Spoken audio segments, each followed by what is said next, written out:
I have a dream that one day this nation will rise up and live out the true meaning of its creed. We hold these truths to be self-evident, that all men are created equal.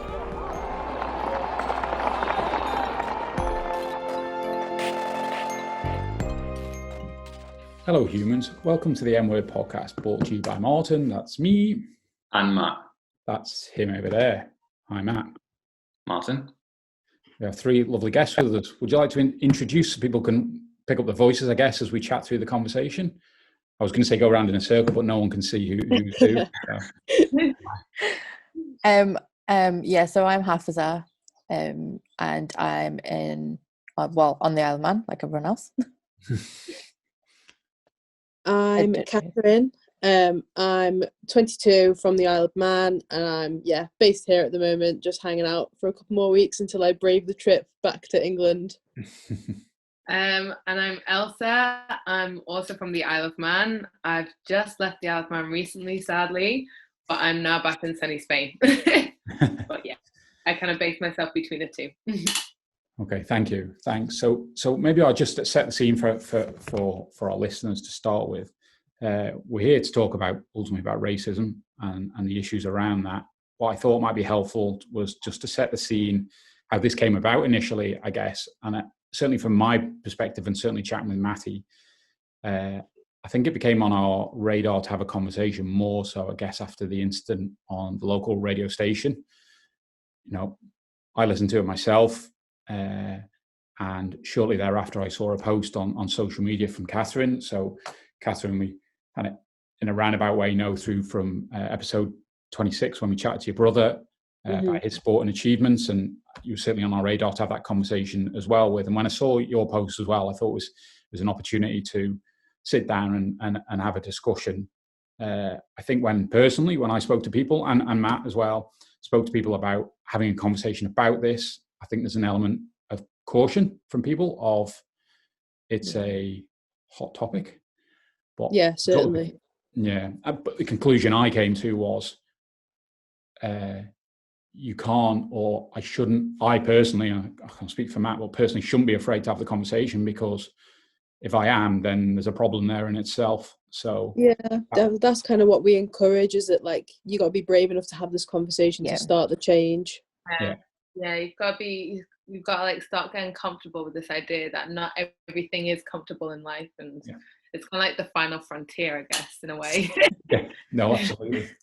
So we're hoping, as we just chatted before we came on there, about, you know, for me and Matt, I'm sure it's education for us listeners and everyone else. So hopefully that just, from a perspective, I've been brought up on the Isle of Man. I haven't come up in a particularly diverse environment. Whether that's good or bad, it's not really important, but that I think maybe just sets the scene for where we are as a podcast and why we particularly would want to talk about it.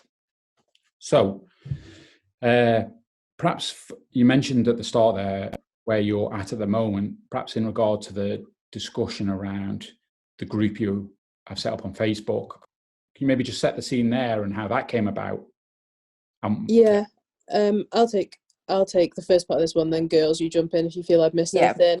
So basically, our group formed back about 4 or 5 months ago. It was around, like you mentioned, the whole comments on the radio, and then obviously just the general Black Lives Matter movement. I think we all kind of like stumbled into each other through, I feel like we really had like 1 or 2 like mutual friends within what now is our group, and we just all kind of stumbled into each other and we're all collectively angry about this and want to do something about this and want to raise awareness about this. And that's kind of how POC IOM formed. Like, we literally started off just saying that we wanted to be like a group on, a social media platform. So we started with our Twitter and then our Instagram, just about like educating people. So the goal was, what we envisaged was kind of like posting content, educational content, and just like seeing where we went with that. And like the last like 4 or 5 months has just been the wildest crazy. Like, it's just been absolutely insane how it's grown. So I think like we started just mainly on social media, because a lot of the comments that were going on and a lot of the conversations were being had on social media, like on Twitter, on Facebook, on Instagram, and we found that we needed to be part of that conversation. And like, even though we were part of it as individuals, we generally saw that we needed to kind of had some sort of like central point where people could like not ask for information, but kind of have like a starting point about where to go, where to look for information, and just know like which routes to go down and what information is the correct one, what's reputable sources and evidence, and stuff like that. So it went from being something that we thought was going to be very social media based, to it just kind of growing and snowballing. And now like we're in schools where you know, being involved with loads of different groups across the island, loads of different communities are getting involved as well, and like wanting us to come in, do presentations or just have like a chat about what it is, about how to have these conversations. And so the last few months has been insane in terms of the way it's grown. Yeah, I think we were super lucky. Sorry.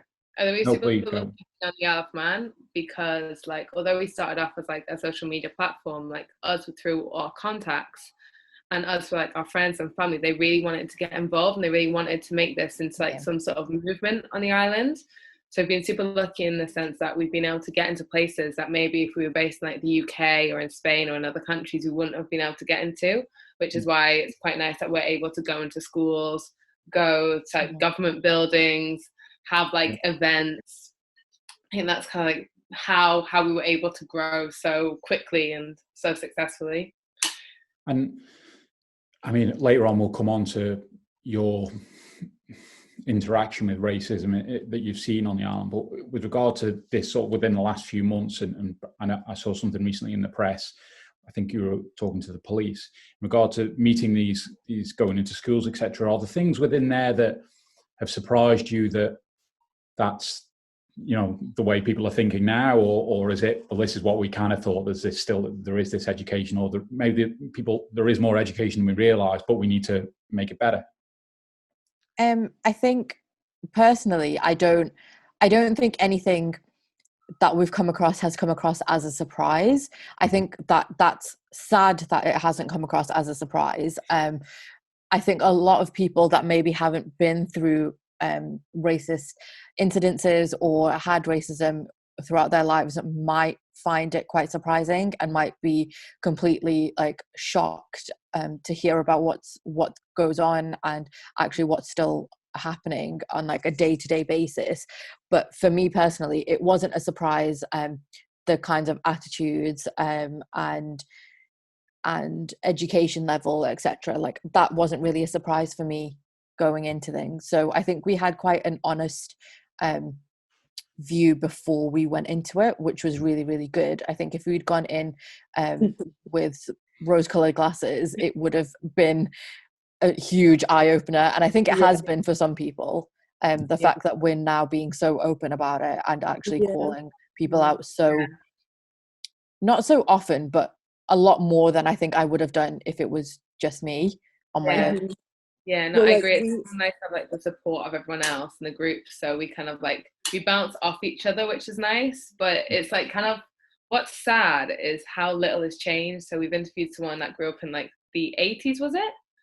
So that grew up in the 80s. Well, yeah, he's in his 50s, mid 50s now. So like 70s, 80s, and then we interviewed so he's a guy, a mixed race man, and then we talked to like the guys in our group who grew up like in the 2000s and nothing has changed. And then like speaking to young black kids today, that's kind of the sad thing, is that the fact that we do actually need a group like this, because I guess like I don't know about you guys, but I'm in a nice little bubble where like a lot of my friends now can like openly talk about race, openly kind of discuss the topic, know kind of what's okay, what's not okay, kind of like acting anti-racist, but then knowing that there's still this underlying systemic racism that's still occurring on the Isle of Man. That's kind of like the target.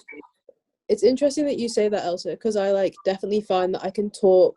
There are some of my friends that I know that I can talk to about race and have an open conversation, but all of those friends are my friends that are away from Ireland. Like none of my friends on the island are open to having this conversation. And I think, as you said earlier, Martin, like the Isle of Man is not a culturally diverse place, and I think that really like fuels this idea that like race isn't something that we talk about, because it's not something that we necessarily have to deal with on a daily basis. So it is quite interesting, I think, from that point of view. Yeah, I think it's kind of like a 50-50 split. Like I've got some friends that now, like I'm happy just to be like, yeah, and this happens, and it's because of this. Like, have you not seen that, like, for example, like plasters, like you can't find stuff because of racism, because you can't, because like, because white is the default and everything else isn't. So I've got some friends I'm comfortable having this conversation with, and I've got others that want to like exit the room. I've like cornered them in. But I'm like, you're my friend, you have to listen.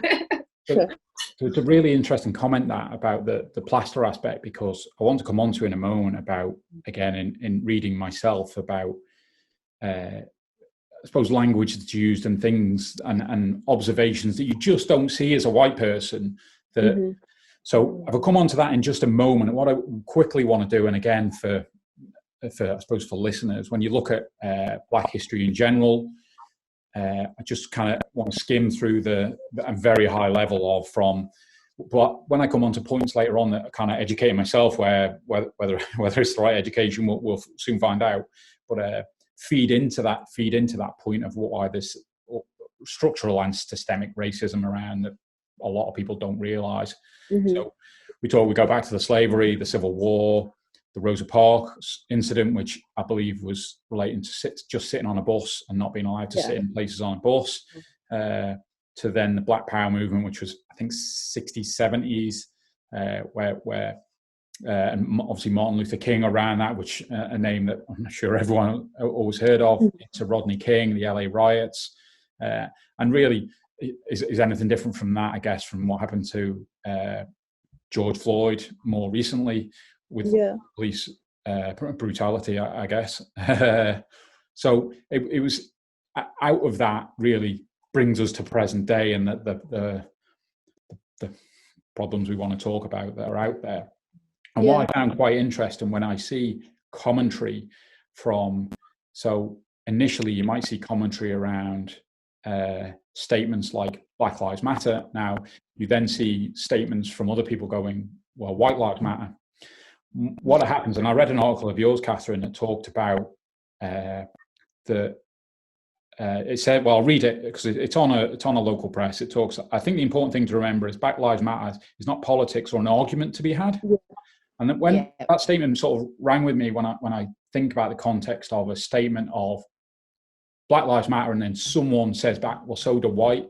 The point you have to go back and step back and go, look, this is an argument about other lives aren't mattering. This is about focus on this, not this. And I see that again with celebrities who perhaps, a famous driver who's very much into the movement, and but you'll see people commenting about how hypocritical of him because he doesn't pay tax and he's associated with this brand, which is associated over here. And it just seems to completely devalue the point of what the thing is, and I assume that gets very frustrating. I think some of this deflection, I don't know why.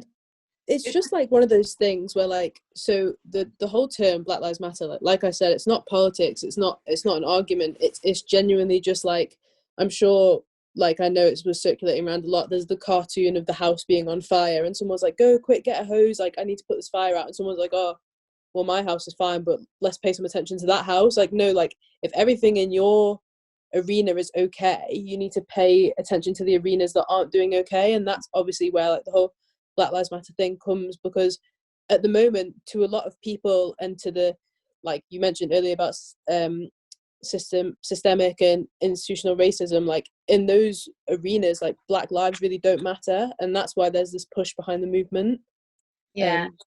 I think what's important about the phrase as well is to remember that, like, it doesn't say only Black Lives Matter, and I think that people get mixed up and think that when people are behind the movement, are behind saying Black Lives Matter more than other lives, and that just simply is not true. But at the moment, what we're seeing is they're not on the same playing field, and that's what we're trying to get to. We're trying to get to where Black Lives Matter as much as white lives matter in the wider context of things.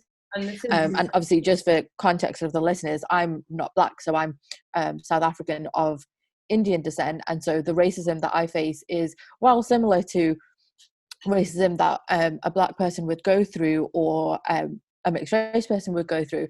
It is slightly different, and my family grew up in, so my parents, we were talking about kind of structural racism and systemic racism, and my parents grew up in the apartheid era, so they had very, very recently, like, not just when, I think when people talk about segregation, they immediately go back to America and they say, oh, well, this was so long ago, like, you should be over it now, and I'm doing air quotes and all that kind of stuff. But you know, my parents grew up in places where they weren't allowed to go to certain schools because they weren't white. And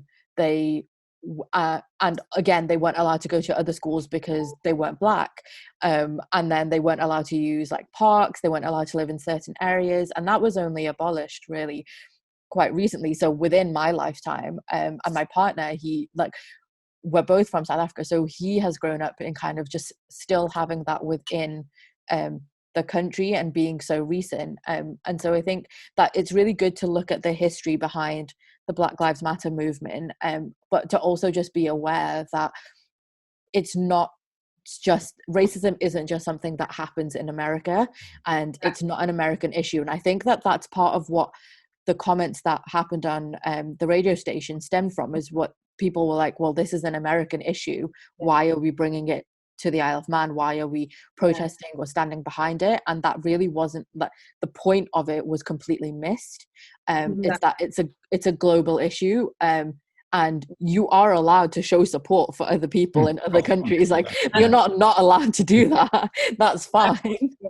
And also we focus a lot on, for example, the slavery in America, the civil rights movement in America. However, we forget that movement was also happening in the UK, right? We had like the Windrush generation, we had our own version of Black Panthers, we had the Bristol bus boycott, we had like the Brixton riots in the 80s, we had people being kicked out of where they live, we had Stephen Lawrence. There's so much that went on in the UK and the Isle of Man. In fact, like the last slave ship that left Liverpool was captained by a guy from the Isle of Man. So our connection to racism, to systemic racism, to the slave trade is very, very kind of profound and is there. And I think we're very quick to say, oh, it doesn't happen here, it just happens in the US, or it doesn't happen here, it happens across the ocean.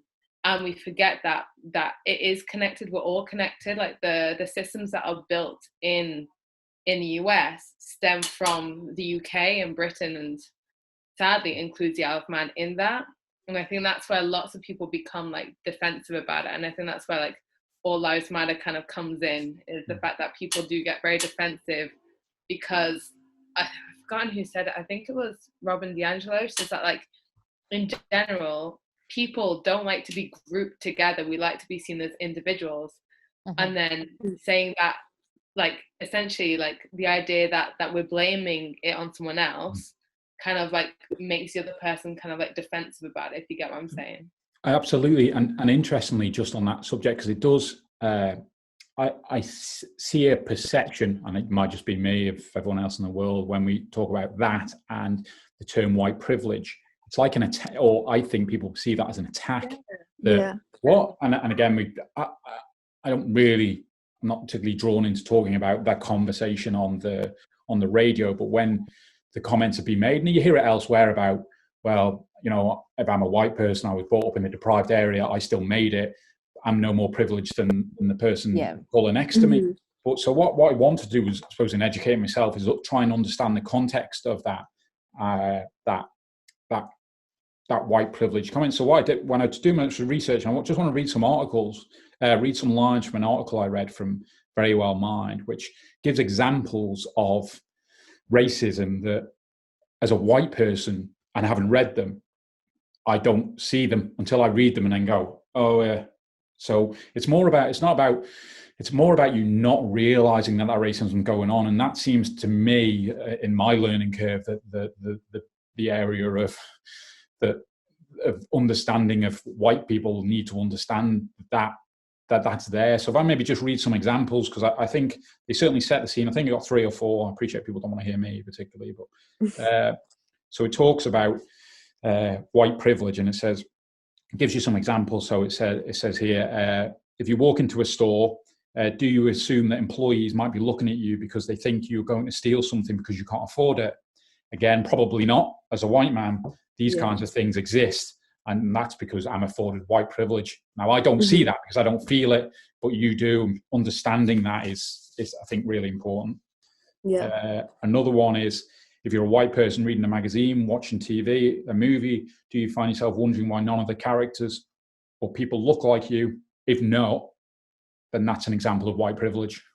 Or if they do look like you, there's a big kerfuffle about it. Like, look at the Little Mermaid and Tinkerbell. So the Little Mermaid's going to be played by a black woman called Halle Bailey, and Tinkerbell's going to be played by Yara Shahidi. And the uproar when insane. It's it was not a Little Mermaid. Exactly. I was like, this is about a cartoon character. It's literally.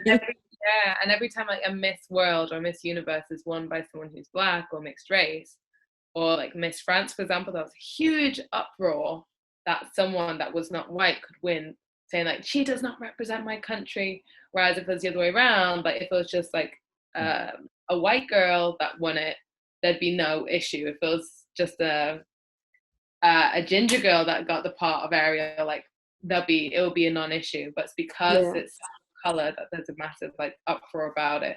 And I think something that I noticed as well, I think, Marta, is really interesting that you brought that up about obviously white people often having characters and etc. that look like them. Because I remember growing up, whenever there was a black or mixed race person on TV, because when I was younger I used to watch CBBC and all that stuff.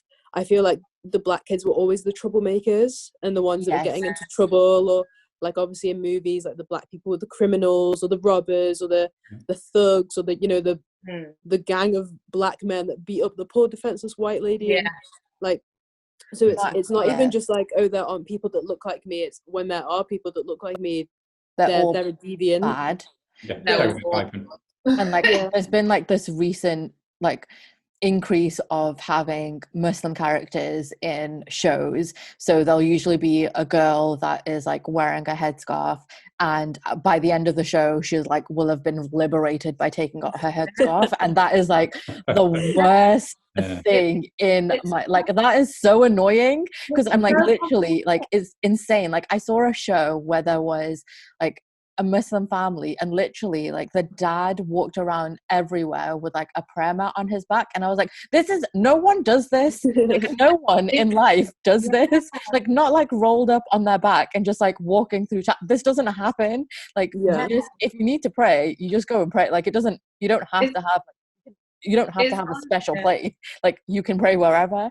And the headscarf thing, that for me is just insane, because literally everything they're oh, now I can live my life and now I'm free because I don't have to wear this. And I'm this is so crazy, because my own experience is I didn't wear it, and then I went to uni and I was okay, I'm going to start wearing it, and then I took it off and then I started wearing it again. But literally my parents, people in the shows, it's always oh, their parents have said they have to wear this and their parents have said that, and my parents have done none of that, because that's not what it means to be a Muslim person. You don't force someone into it.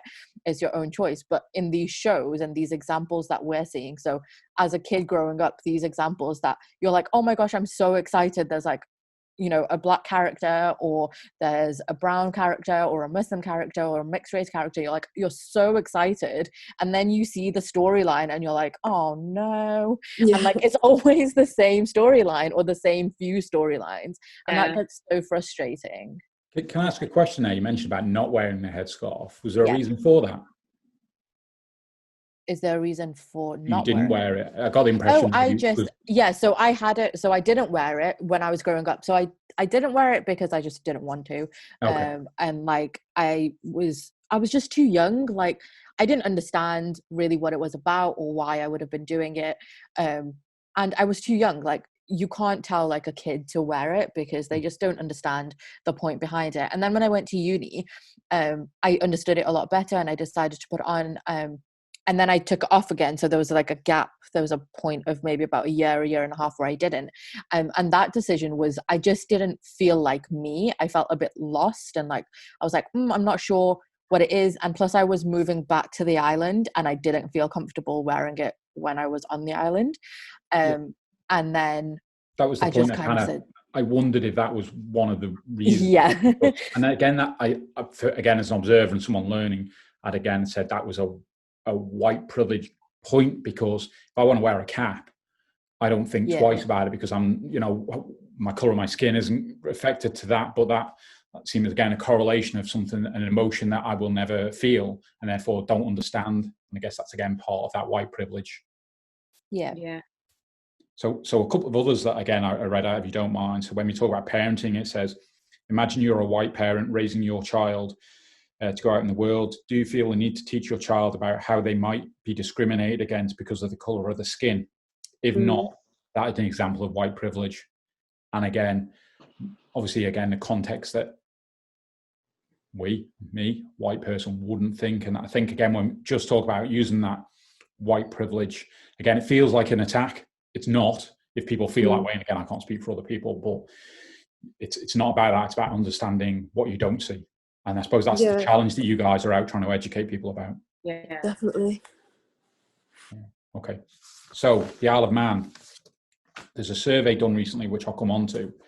But can I perhaps get some, or if you don't mind sharing your experiences of the Isle of Man, where you've come and where you've confronted racism? Because I think there's people believe there isn't any. I think people believe there's only a tiny little bit. And we're not here to call people out, but just to give an idea that it is around. And it's so funny because people ask us this question, and they kind of think like, we the three of us are just sat here now like, where to begin? Like literally, like, school? Do you want during school? Do you want the workplace? Do you want? I was like, do I just say the recent ones that have happened? Like, I was like, do I just include this year, or do I like go back from like school time? I think, mate. I mean, to talk about, not that children shouldn't be, but maybe when people are less educated when they're youth, but as maybe more recent cases where you like to think you're in the general world. And so part of the reason, to go back to the very start of our podcast and my opening line, which we've done since day one, which is "Hello Humans," which has always been about capturing everyone, because everyone in the world's different, and then you've got different religions different, and that's about capturing everyone. So you like to think somewhere as people grow up, they get to that age where we're all humans, and that's kind of really the line of, is to capture everyone, because there shouldn't be any divides. Because if we were attacked from someone on another planet, we wouldn't be looking at color, religion, nationality. We'd all be stood side by side trying to fight them off. So these divides, and that's part of the reason for it. So I like to think when people get into their more educated, older, wiser years, that there's less racism from them. So I think if you could maybe again give some examples of where you see it from the not mature generation, but people not in school, I guess. I can see not acceptable, uneducated school children easily. I think I don't want to speak for the other girls, because at this point I feel like we know like each other's like racial stories like very deeply. But I think like it's interesting that you say like, outside of school,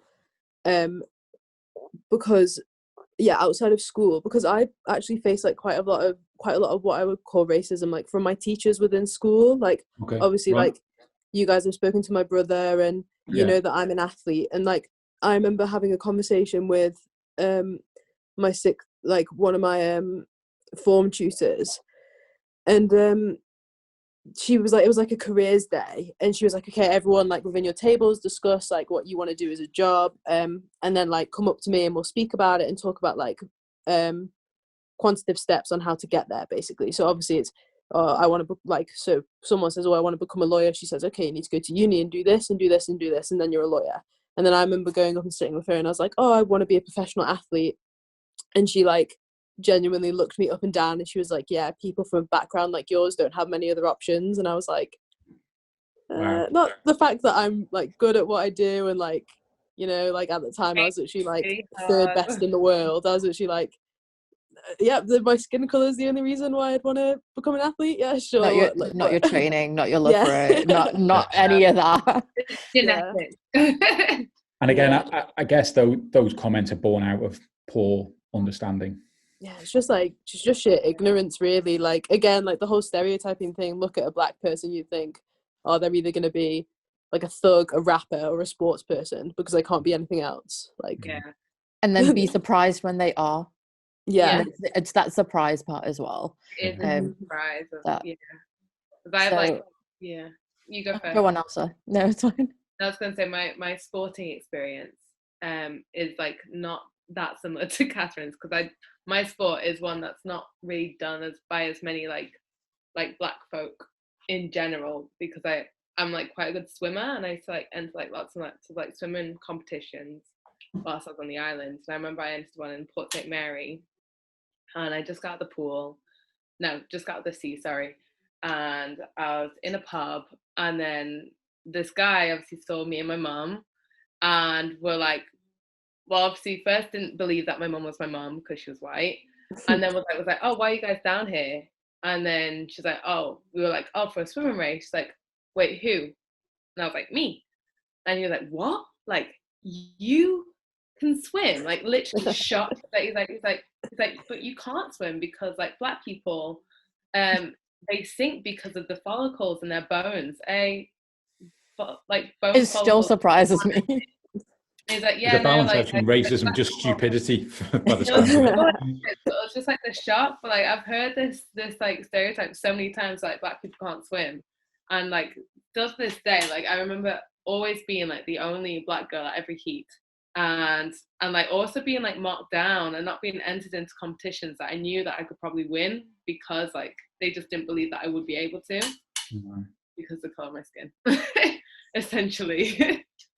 So yeah. Yeah, so like Sorry.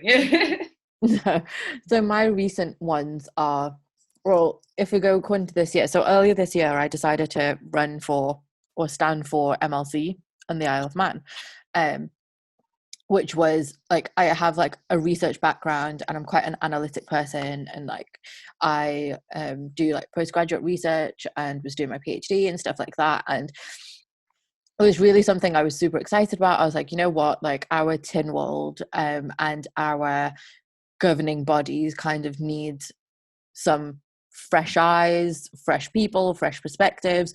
And, you know, they were all for, yes, we definitely do need people that are fresh, that don't really have like untainted by or jaded rather by the view of politics, and you know, and younger people as well, to want to get involved and know the issues that are going to be coming up because of the younger generation, etc., all of that. So anyway, I put my name forward, and immediately when my name was announced that I was nominated, there was like a whole slew of backlash, and it was honestly just so overwhelming. So pretty much immediately there was posts on I don't know, can we say website names?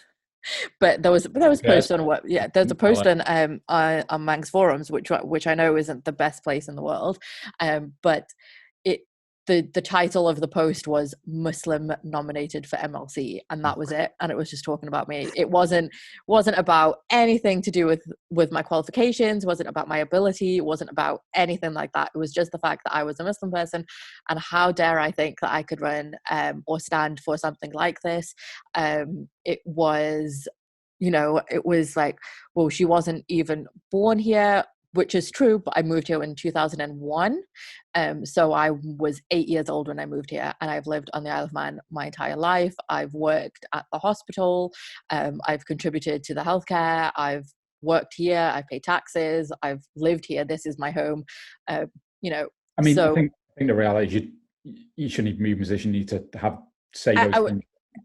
Exactly. I shouldn't have to. Yeah, and you see that in mainstream media that the language is, you know, again, I don't profess to be wonderful at language in general, but just the white cop shoots black man. Yeah. I mean, just Yeah, that in Just itself. that, and you're like, that's the just an story's not that. The insane, story's like, that a corrupt cop or a cop doing something wrong.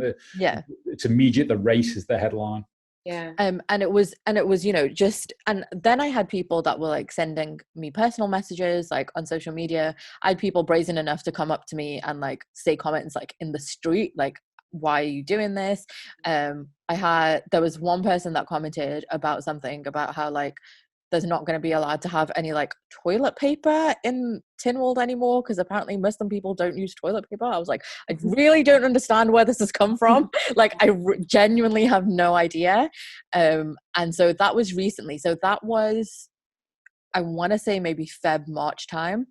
And then very, very recently, maybe last week or so, there was an article out about how we're possibly, like, the Islamic community is planning permission forward to have a new Islamic center because the community is growing and we want to be able to accommodate everyone. And some of the comments on that and some of the backlash about that has been crazy as well. Yeah, somebody mentioned that at work today.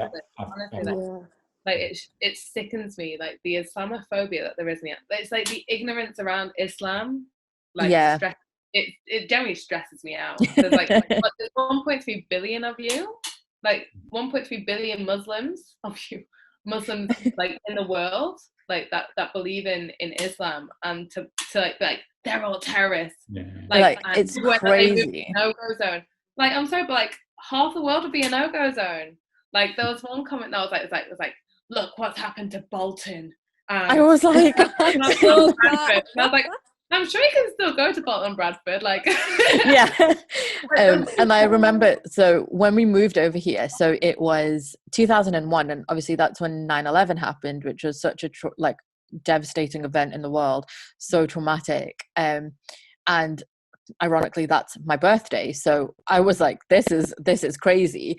And then we went back to South Africa on holiday after that, and it was really interesting because I was too young to understand what was going on. And I remember my dad at the end of the flight being really, really upset. And me and my brother were like, oh, what, like, why is dad upset? Like, what's happened? And he was like, did you not notice it? And he was talking to my mum. And what had happened on the flight was everyone that had had a Muslim meal were given plastic cutlery, and everyone that wasn't a Muslim meal were given metal cutlery. And he picked up on that, and I obviously didn't. I was a kid. I must have been about 9 years old. And you know, that's an adult somewhere has made that decision on a plane to be able to do that, and to just generalize a whole group of people and just give them, you know, create a separation. And then when I was going on a school trip and I went through America, and obviously he looked at the passport control looked at my passport and was like, oh, why are you born on this day? And I was like, I literally have no control over this. Like, I'm not entirely sure why.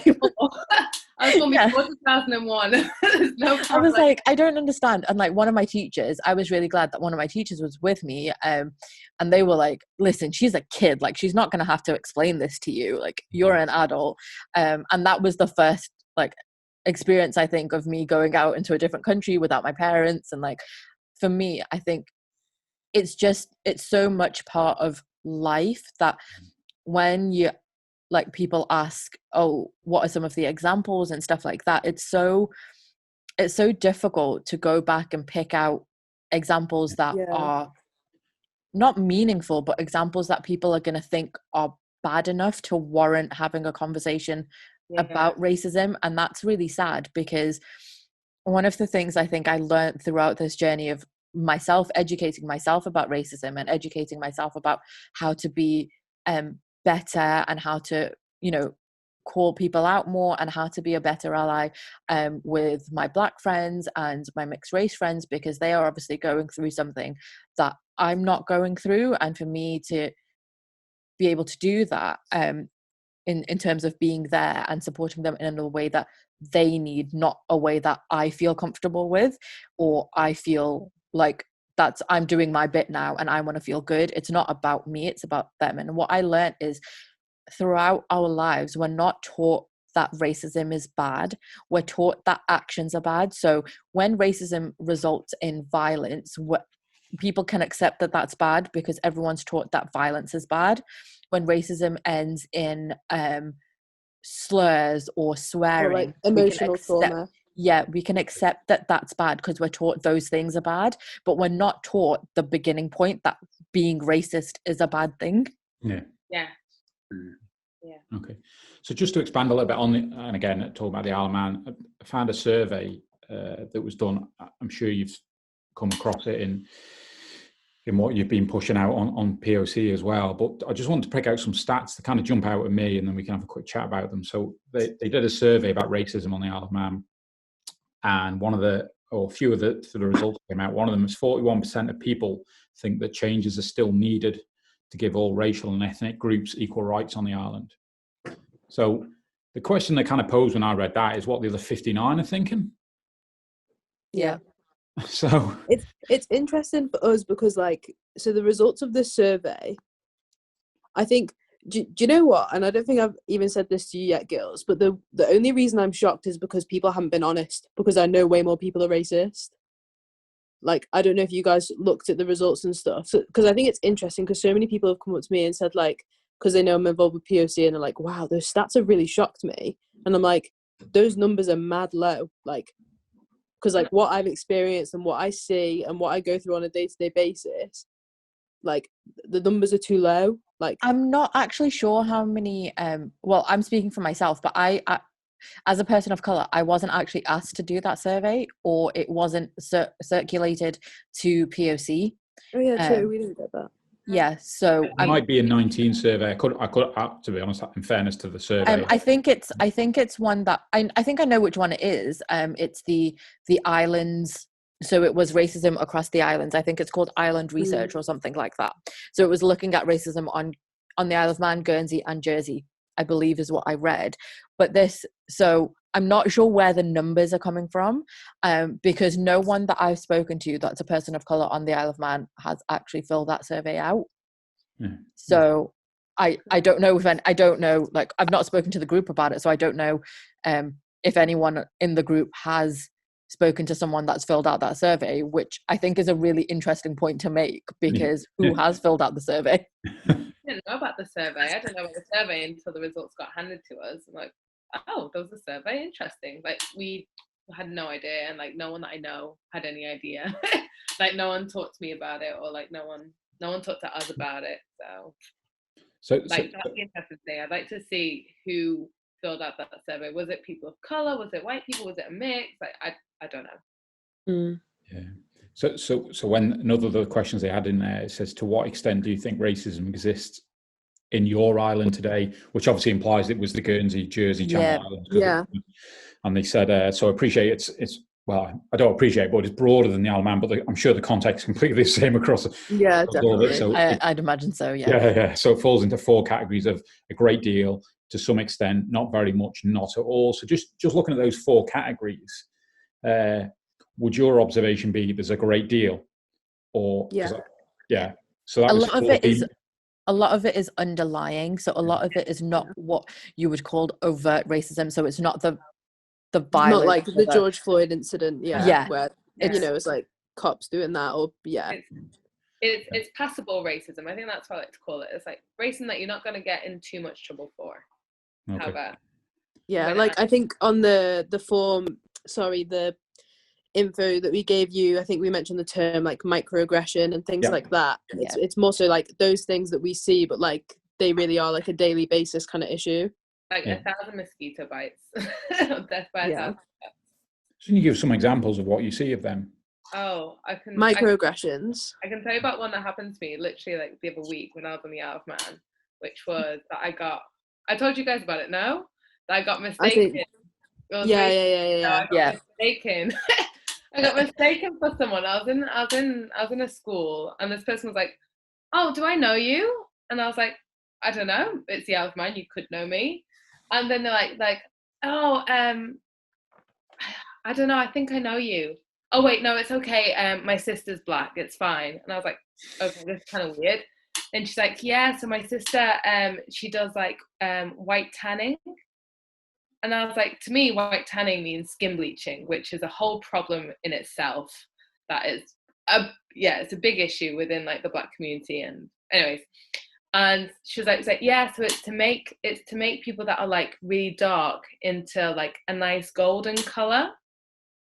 And I was like, that's such an awkward, uncomfortable thing to say, because you're saying that if you're Black, you're essentially ugly, and that you should all like aim Want to be this golden color. Yeah, to be this golden color because Black is bad. And it was like reiterating this sort of stereotype. And like the two microaggressions that are there is that like I must, like, I get this all the time. It's like, oh yeah, you look exactly like Leona Lewis, or oh yeah, like is I don't know, X like mixed race girl on the island, is that your sister? Oh No. yeah. The idea that we all look the same. And then the next one is that like Black is bad, and then being like golden color is fine, but there's like a scale of how Black is good and how that is like. I often get comments which are basically just like, so people will say to me like, oh, for the listener, I normally have like afro curly type of hair, but I often get comments where it's like, wow, you would look so much prettier if your hair was straight. Or I always get comments that say like, oh, I would love to have kids that look like you, except with straight hair and with blue eyes, and maybe their skin just like a little bit paler. And I'm like, that's how was that ever intended? How was that ever intended? It's like, there's this feeling like with microaggressions, like especially when it comes to things down to like hair, facial features, because again, like I've had things like, I had a comment once from this like elderly woman that was like, oh, you're very lucky to have got your dad's nose. And I was like, what even is that supposed to mean? Like, because again, for the listener, I'm mixed race, so my mum is Black and my dad is white, and they were saying like, oh, you're very lucky that you picked up on your dad's facial features. It would have been so unfortunate if you inherited your mum's. And I was like, it's just these things where it's like conforming to the Western beauty standards, so that like we should be nice and pale and have like the blue eyes and the straight hair and the, you know, like the thin nose and blah blah blah. Like it's just it's so bizarre. And like I think what we spoke about today, because Jordan, another member of our group, and I, we went to a Castle Russian assembly today, and we use the example of like, so someone saying to me like, wow, you're so pretty, but you'd look so much better if your hair was straight. Like to them that's a compliment because they've called me pretty, but then there's that like massive like backhand of just but like the thing that your Blackness in you, like that needs to go, and then you'd be perfect. Oh god, yeah. Or like you're pretty for someone. That's pretty for a Black girl. It's like, what? So one of the things that I get quite often, and like I know my brother gets as well, is the immediate assumption that we're not from the Isle of Man. So we always get like, one of the first questions is when so how long have you been here? And when I say 2001, they're like, oh, okay, what made you move here then? And I'm like, I had no choice, like I was a kid. And I always get a surprised look when I speak. So people assume that I don't speak English, or I'm going to have an accent that's not a British accent, or an accent that they can understand. I get called the word exotic a lot as well, which I think people think is a really like endearing term. They're like, you have such exotic features, and I'm like, I'm not a mango. Like, I'm not a mango. Like, it's just, I don't know. I'm not a piece of fruit. Like, I'm a person. I get that a lot. Like, wow, you're so exotic, and I'm like, I know. What do you? I'm from Derby in England. Like, what did you want from me? I'm a bloody Agnish. Like, I don't know how exotic that is, but now it's so annoying. Like, so going back to like the Islamic Center, there was like a load of vile comments. I ended up getting involved because I saw that. and someone was like, "That's rich coming from you, since you've chosen to live here." And I was like, why would you assume that I'm not from here, pray tell? Like, so it's a massive hole. But yeah, no, the question would be like, yeah, but where are you really from? And and like, honestly, like, of all the airports in the world that I've been to, the Isle of Man airport is the one where I get to check the most. Guaranteed. I get Every checked the single time. most. I've never been through the Isle of Man airport. I've never been through any airport and not got randomly selected. Except, actually, that's a lie. I've been through Birmingham once and I haven't been randomly selected. And that was like a momentous occasion in my life because I was like, I didn't have to get searched. This is amazing. Well, yeah, well, that's obviously like a question that we could pose to you two, like Matt and Martin. Like, anytime, can you imagine like if you didn't get checked in an airport and that was a celebration for you? It's not just like, oh, I can go have more time to like go sit and get a drink. Like, that's literally like, wow, like, I was not seen as suspicious. You did like an hour and a half, like before, like the hour and a half that you're supposed to literally. Oh, I remember like one time I was with my dad's got dreadlocks. I remember one time we were traveling. Well, all time we travel, he always gets stopped, always get checked for drugs every single time. But one time, he got stopped for 2 hours, literally 2 hours. They put us all in individual rooms, asked us all questions, checked where we were all from. Like, I didn't know whether to say I was from the Isle of Man or Britain, so I got really confused.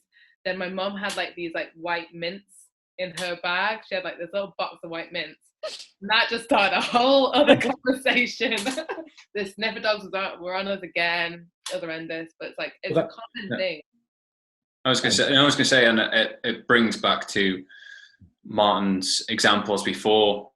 Yeah. Privilege of, like you just said there, Catherine. It's something that I've never thought of, rightly or wrongly, never happened. It's not something that in my daily, well, not that I go to the airport every day, but every time you go through there, it never occurred to me, anything like that. And it's just, like my partner doesn't. So my partner is mixed race, and when he's walking, like when he's traveling, he's quite a nervous flyer and like a nervous traveler anyway. And obviously, the stereotyping doesn't help his situation.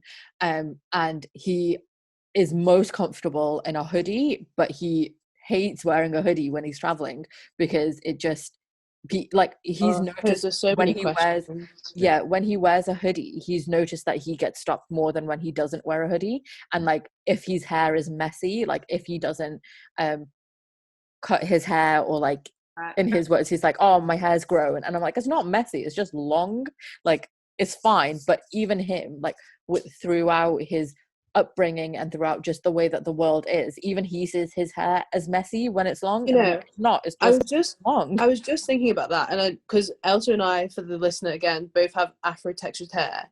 Elsa, do you ever have your hair checked when you go through security? Yeah. Do you know how many times I've had my hair checked? Like, it's like they always get the thing up here, and it's like, why am I gonna? I've had like men and women literally just like shove their hands into my hair, like, and they always say like, oh, can I check you? And I'm like, yeah, that's fine. And the next thing I know, I just have like both their hands in my hair, and I'm like, what is happening here? The full body check. That's what I'm saying. Every part. So to pick up on you mentioned earlier, Catherine, the terms that you've kindly shared with us, a couple of the others I'd just like to chat about. One of them's here is casual racism. We've talked about some instances. Are they the type of instances where they're used the word, they think it's a backhanded compliment, but ultimately there's casual racism there? Yeah, and then I think like, so obviously microaggressions are definitely sort of a type of casual racism because they're perceived as some sort of compliment or very lighthearted comment, but they're like not. Banter. And then I think the other things that constitute as casual racism are just like, you know, like the jokes that you hear around the office, or like just like jokes and slurs and just stereotypes. As an observer, I'd say that, I mean, I think there's a lot of that goes on, and because I don't think people appreciate that.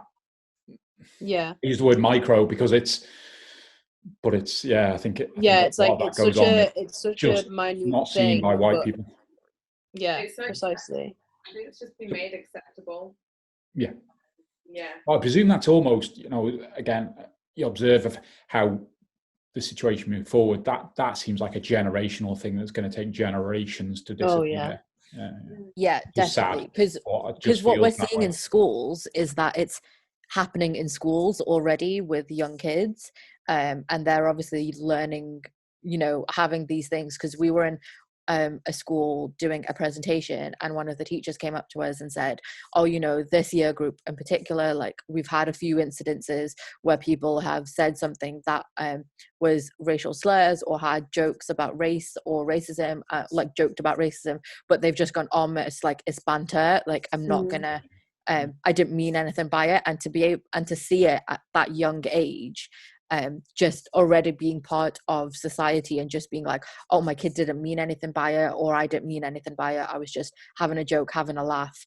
You know, we're already seeing that in kids, so we don't know how long that's going to take to kind of get it out of society. Yeah, my friend had a really good analogy where like racism in everyday life is as if you're plaiting hair. So you're like obviously doing the strands, and then like, so say for like a middle-aged man, they literally get like 50 years into this plait, and it's like, hang on, like what you learned back when you were 5, you got to undo that plait and redo it all again. And it's like the effort that it takes to undo the plait, to even convince the person at first to undo the plait, and then to actually go back and redo it the right way. Like, and again, like with kids, like, because I read this fact the other day when we were learning, because we've done we've done one assembly in a primary school and we've got a couple more coming up.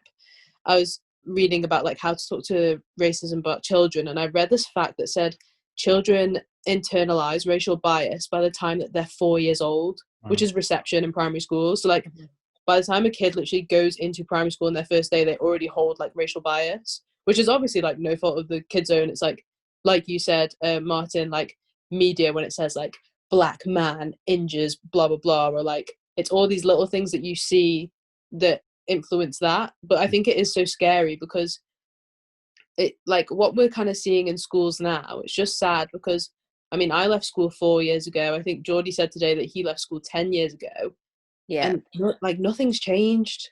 Nothing's changed. I mean, in terms of the actual, like, visually things have changed.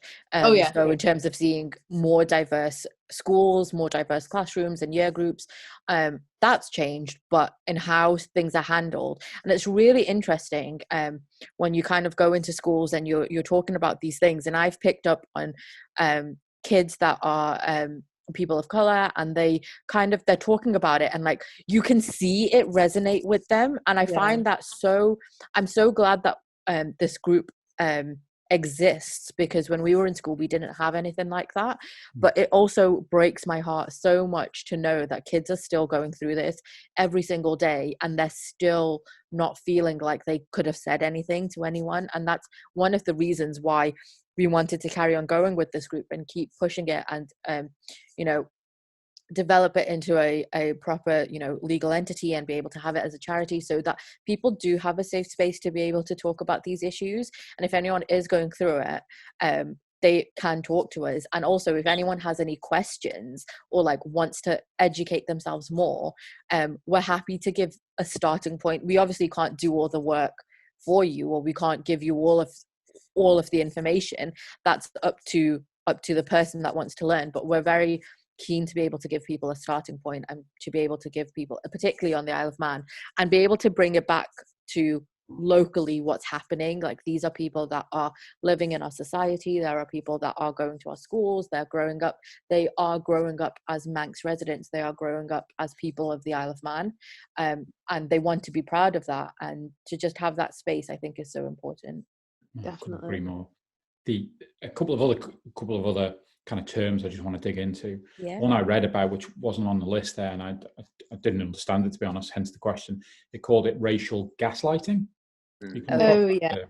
So these are kind of the comments where, so things like, so let's say that like me and you are having a conversation and I vent to you like a big racist incident that happened to me. Like, okay, so for example, when I was in year 3 at primary school, like that was the first time I got called a monkey by like some year 6 boys. Like, I was playing in the playground, had my hula hoop like skimmed off. It was an orange hula hoop. I literally remember it so well. Like, skimmed off and like knocked this boy on the ankle, and I kind of like ran over to get it, and he was like, "You're not having this back." And I was like, "Oh, okay." And then he was like, "Yeah, run away, you little monkey." And then like they all like made monkey noises after me. So it'd be like me like telling you that story, and then you being like, "Oh, well, personally, I don't see color." Like, or Right, that was, yeah. well, that wasn't like a racist thing. It was just because you were like jumping around like a monkey. Yeah. It's not racist. Yeah, Like, it's kind of things that dampen the experience. So like when I like, it's more so when it's like a big racial thing, and then it's these things are like, well, I don't see it like that. That's not how I perceive it. I'm sure that's not what they meant. When like, yeah. Yeah, So, I understand. or when they say that gaslighting you've got as a chip on your shoulder, is that like, oh, you've got a chip on your shoulder, yeah, or like, Yeah. oh, pulling the race card. It's those sort of Yeah. situations. It's like it's diminishing what we've said, Yeah. and it's ignoring like the issue that we've had, and be like, oh no, like you're making too big a deal out of it. Calm down. That's racial gaslighting for me. Okay. Yeah. And the other one I want to touch on, and I want to read a little bit of excuse me, of an article again, is structural racism built within the society. So I found an article from Pinsent, who are lawyers in the UK, and they wrote an article around racism in business and within the structural, society. So if I just says, it says, let me see where I can start here. So it talks about white Caucasian people in Western societies enjoy benefits of capital, class, and culture not available to people of other ethnicities. This is structural racism. This means that they have a much better life outcomes. They are richer, stay educated longer, live longer, and are less likely to enter the criminal justice system. In the UK, for example, Black Caribbean people are three times more likely to be in social housing, and almost half as likely to own their own home as a British white person. White people are twice as likely to achieve high A-level grades in England than black people, and black people have double the unemployment rate of white people, and those who do have a job are paid less. So when do you want to hear a really interesting fact that I kind of learned about structural racism not long ago that I like never really considered? So I normally live in Loughborough, and one of my training partners, his name's Ben Ellis. He is dating a black girl. Her name's Ennie. She's a lawyer. She's honestly one of the most incredible people that I've ever met. She's so inspirational. And we were like talking, because it was all right after the movement, and we were talking about this. And I was just saying, like, structural racism, like, kind of how does it work? And she was like, oh, well, here's one example. So if you picture, like Elsa mentioned earlier, the Windrush generation, so all of these like Black Caribbean people that came over to England, basically they were like begged, please come to England and help rebuild the country after the war. And then when they got here, they were like just treated shocking, and the pay was awful and everything. And she was saying, so think of like, I don't know how many, for example, think of your great-great-grandma who worked in the NHS and got paid pennies, and then think of your white friend's great-great-grandma that worked in like an office, and she was on this big thing, big pension. And she was like, when both of those great-grandmas died, like your black great-grandma would have had nothing to pass down, like financial-wise, to the next person, whereas the white lady that died has a pension, has, you know, like funds left behind for the extended family. And she was saying, so like that's why now, like white people often have, like from an economical side of it, white people often have these big backings of funding behind them, because years and years ago, the system did not treat like black and people of color people well enough for them even to have like, they like couldn't even afford like, you know, like they didn't have enough to live on, let alone think, oh, I can put something aside for like my grandchildren. And I thought that was really interesting about structural racism, was just like, it comes from so far back, like. That's the exact reason why I read it, because when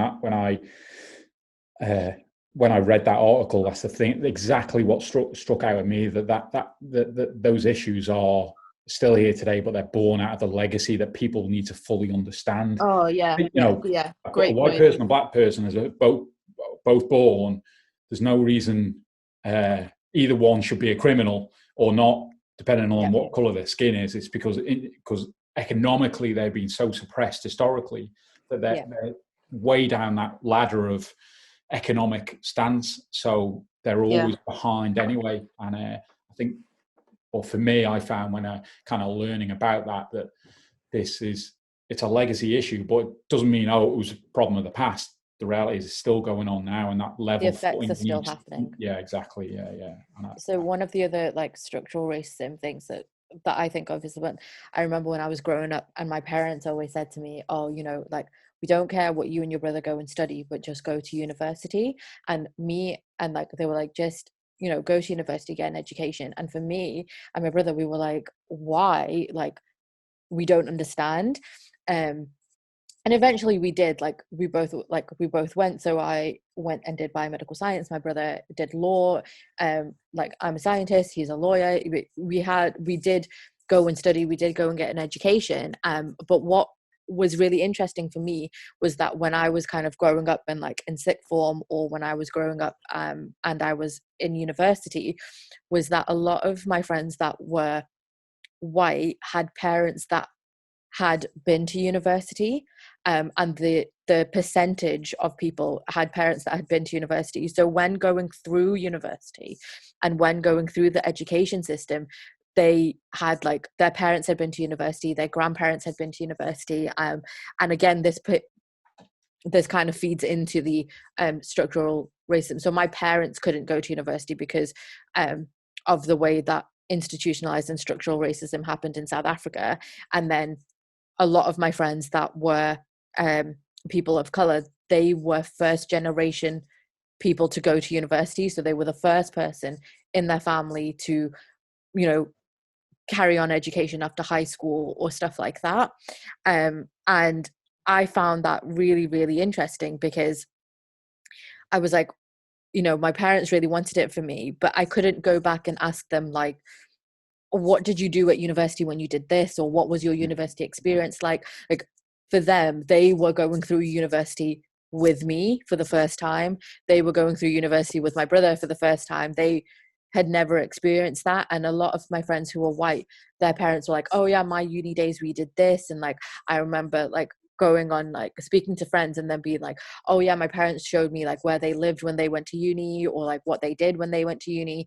And that, you know, is again an economical thing, because people can't always afford to it. But the point that I'm trying to say is that the divide between my friends was very apparent that people, my friends that were people of color, tended to be like first generation going to university and like having that experience and kind of carrying the family along with them along that experience as well. And I remember, I think it was Joel, who's another member of the group, and he was saying, so coming back to one of the points that Elsa was making about like Black people can't swim, and he was saying that actually one of the reasons that exists was because like the schools that when segregation was abolished, or when segregation was still happening in America, obviously the schools that they went to didn't have enough funding to be able to go to have things like swimming pools, and therefore the Black population in America, they just didn't learn how to swim because they couldn't do it at school, or they didn't have the finances to be able to do it. And therefore it became this kind of myth that Black people just don't know how to swim. But it's not true. They just were never taught, and like their parents weren't taught and their grandparents weren't taught. And it goes back so far and so many generations that it's, once you start getting into it, you could be there forever just trying to go through what's happened. That's what I learned, and that's why at the start I kind of felt I needed just some context of the backstory and the background, because it sets that scene. It's that understanding that and also we can't look back and go, what was the problem 20 years, 50 years ago, 60 years ago? It's not today, because the results of today are because of that. And we, you know, as a world, we need to understand that and appreciate that we need to fix that. Yeah, I think, Elsa, I feel like you're a pro on this fact, so you will be able to correct me. But was it last year, 2019, was when the British government stopped paying previous... Yeah, go tell the fact, Elsa. You know it. I don't. So, yeah, it was in 2015 that we stopped paying slave owners compensation. Compensation for the ending of slavery, making slavery illegal. I think it was loss of property. Yeah, it was loss of property. It's loss of property that the UK stopped paying compensation for. We were paying back slave owners up until 2015 for their loss of property. So like the freed slaves and their children and their children's children have all paid tax to, like, essentially have paid for their own freedom up until 2015.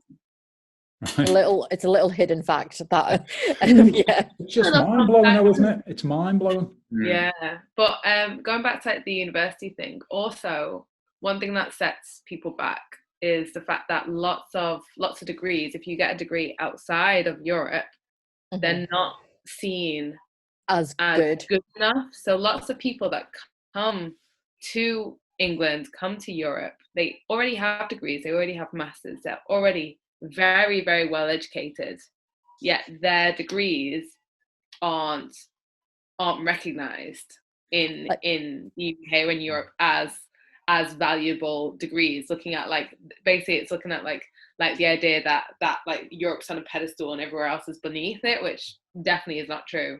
But that also puts people like first generation, second generation communities at a hindrance, because they're not allowed the jobs that they are qualified to do, because their degree isn't recognized.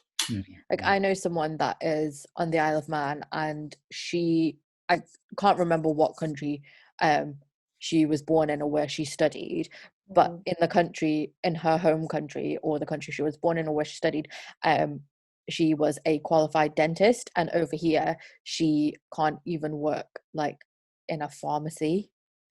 Wow. Like, they've just said it doesn't count. It's actually do it all again, which is insane if you think about the fact that she's like, if someone's a dentist, you're like, oh my gosh, you went through university, you did this, you learned this, you're a very, particular type of qualified professional. But for her to go from being a dentist and then, the government going, no, sorry, we don't accept just imagining the government being like, yeah, the teeth over here are different, you can't you can't do it. But now I work as like a tour leader most of the time around like Europe, and so I spend lots of time by the Eiffel Tower. And by the Eiffel Tower, there are lots of people selling like key rings, and there's lots like Senegalese people selling like key rings and stuff. And I get chatting to them because I'm there like every day, and they're like, yeah, like I've got a master's in law, I'm like a medic, but I can't get a job here because they just won't accept my degree. And I was thinking, it's such a waste, because there's such talent, and we're lacking doctors, we're lacking people in healthcare, we're lacking. I mean, even if you just go on the job websites now and you have a look at how many vacancies there are available for, bank nurses, bank medics, locum doctors, locum physiotherapists, psychologists, just on the Isle of Man. And there's probably people out there that have those qualifications from different countries. And there'll be people that will argue that the quality isn't the same and it's not. But then you also have people that will travel to like Turkey to get their teeth done, but a Turkish degree wouldn't be accepted in the UK, which is insane. My best friend is from Brazil, and he is literally one of the most well-read, well-educated people I know. He's a lawyer, but I know that his degree wouldn't be recognized in the UK, even though he's like super, super intelligent. He's self-taught English, he's incredibly clever, but his degree simply is not recognized in the UK because it's foreign. It's not European. Right. So I suppose, I had kind of two final questions, which kind of really roll into one, and I think we kind of half covered them, I guess, which was, what happens going forward, and I guess, and the POC group, and I guess they ultimately come together about what we talked about at the beginning, which is, I'd like to think helpful, constructive conversations like this, and that continued education that you're doing in the community at the moment. Yeah, definitely. Like our aspirations as a group, like as Haafizah mentioned earlier, like we're trying to get established as a charity so we can kind of do a bit more and be like a legitimate thing, because at the moment we kind of appreciate that we are just like a bunch of like an organization like knocking about being like, listen to us. So like, it's just, we're a charity, obviously we've got a bit more backing behind us, a bit more legitimacy behind us, but we just like we just want to educate people about the topic, because as we've established, like from us talking about the experiences that we've had, like people think that racism is so foreign. They think like it can't happen on the Isle of Man. The Isle of Man's such a good place, we are welcome to everyone, but like it really does. So like from our point, it's just like we want to educate people, do what we're doing today, as you said, Martin. Like it's an uncomfortable conversation, but like I'd like to think that we've all learned a lot, and like it's opened our eyes a bit more. And like I find that like every time I have one of these uncomfortable conversations, I want to go away and like learn more about certain things. So we just want to encourage that, definitely. Yeah. And I think what's really important as well is that we don't just see it as a point where as a group or like as POC IOM, we're teaching people, we're also learning a lot as we go through it. So if I think about how much I've learned along this journey with being in the group, it's absolutely incredible. Like I've learned so much about history that I didn't even know, stuff that I've learned about history on the Isle of Man, history further afield. I've kind of learn more about it along the journey as well. And I think that that's really important, because people sometimes think that we have all the answers, and we really don't. A lot of what we say has come from personal experiences, but a lot of our personal experiences have led to us trying to figure out why that's happened, and then doing a bunch of research after that. So things that we've been through in our life, and I think one of the most powerful ways to try and get a message across is through lived experiences. But lived experiences are not going to explain all of, you know, the other stuff we were talking about, the structural racism that needs to come from people doing their research, and that includes POC IOM, that includes us as well, like making sure we do our research and we understand where it's come from and why it's like that, because it can be very frustrating to know that, you know, this is how it works, or this is how racism works, but to not understand why it's like that is infuriating. Education, isn't it? And it's been nice like talking to like other members of like the community of like people of different like cultures and races on the island as well, because I think that's one of the great things about us as a group, is that we don't want to be like it's our way or the highway. No, we want like to learn from other people too. So I think basically our main aim is just to like learn and create a space where people can learn about race and learn about different communities, and kind of like unlearn all the stuff that we have been taught in the past, and kind of like do those braids. Exactly. Do those braids, and kind of like change the rhetoric about other communities, and kind of like change the dialogue, upgrade it a little bit. And make the word racism not like as much of an attack. I think people, once you hear the word racism, people, I think, get really defensive and start going, I'm not racist, or I'm not, you know, I'm not a bad person, therefore I'm not racist. But it's not about that. It's about talking about situations that you can't understand because you wouldn't have lived in it or lived through it. And it's the same. So I won't understand the challenges that someone who was blind had, because I've not been blind. So I would need to put myself in that person's shoes to be able to say, well, you know what, actually, maybe if I'm posting on social media, I should have you know, voices that are saying what's happening in the picture, or I haven't experienced that, so I need to take myself out of my comfort zone and out of any prejudices that I might have or biases that I might have, and put myself into that person's life and their shoes, and be able to see it from that point of view. There's a great analogy in the book Why I'm No Longer Talking to White People About Race. The author's called Rennie Edo-Lodge, and she explains that like, so there was a period of time where she like worked just outside of London, and she couldn't afford to commute all the way in. So what she used to do is she'd like cycle the first half and then get tubes the second half. And she says in the book, like, it wasn't until I had my bike with me that I realized how inaccessible tubes and trains are for people that would say be in a wheelchair or have a pram or have a mobility issue. And she was saying like it took me to like kind of almost be in their shoes to realize their issues. And I think that's like a perfect way of putting what Haafizah said, is like it's just I don't even want to say like it's unfortunate that you can't walk in our shoes, because I wouldn't wish racism on anyone, but it's like one of those things where it's like I think people don't appreciate the force of it because they can't go through it. So yeah, definitely. That's the white privilege comment. That book, I've seen that book come up in a few of the articles I've read about as a book. We have a copy if you'd like to borrow it. Yeah, that'd be great. Yeah, we've got a spare copy.